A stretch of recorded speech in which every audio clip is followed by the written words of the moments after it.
اللہ تعالیٰ نے سب سے پہلے کس چیز کو پیدا کیا؟ اللہ تعالیٰ نے کیا قلم کو پیدا کیا یا آسمان کو پیدا کیا؟ ناظرین، قرآن و حدیث کی روشنی میں آج ہم جانیں گے اللہ تعالیٰ نے کس چیز کو پیدا کیا۔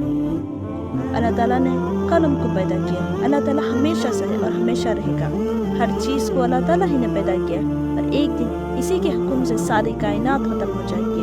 قرآن پاک میں اللہ تعالیٰ فرماتا ہے کہ ہر چیز ختم ہو جائے گی اور صرف آپ کی عزت و بزرگی والے رب کی ذات باقی رہے گی۔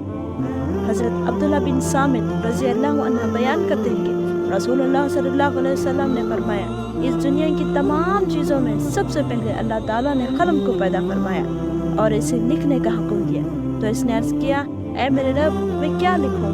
اللہ تعالیٰ نے اسے قیامت تک کی پوری کائنات کی تقدیر لکھنے کا حکم دیا۔ پھر اس نے اس وقت سے قیامت تک ہونے والی تمام چیزوں کو لکھ دیا۔ ایک دوسری حدیث میں رسول اللہ صلی اللہ علیہ وسلم نے فرمایا، اللہ تعالیٰ نے مخلوق کی تقدیر کو زمین و آسمان کی پیدائش سے 50,000 سال پہلے لکھا ہے۔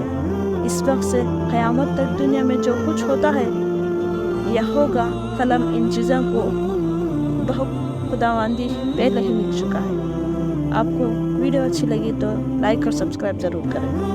اللہ تعالیٰ نے ہمارے اوپر مضبوط آسمان بنایا روشنی کے لیے، اس میں چاند، سورج اور چمکدار ستارے بنائے، اور اسی نے بغیر سہارے کے اس کو زمین پر گرنے سے روکا کھائے، جبکہ انسان کسی چیز کو بھی بغیر سہارے کے روک نہیں سکتا، مگر اللہ تعالیٰ نے ہزاروں سال سے آسمان کو بغیر ستون کے روک کر اپنی زبردست قدرت کا ظاہر کیا اور لوگوں کو اس میں غور و فکر کرنے کی دعوت دیتے ہوئے فرمایا، کیا وہ نہیں دیکھتے کہ آسمان کو بغیر ستون کے کیسے بلند کیا؟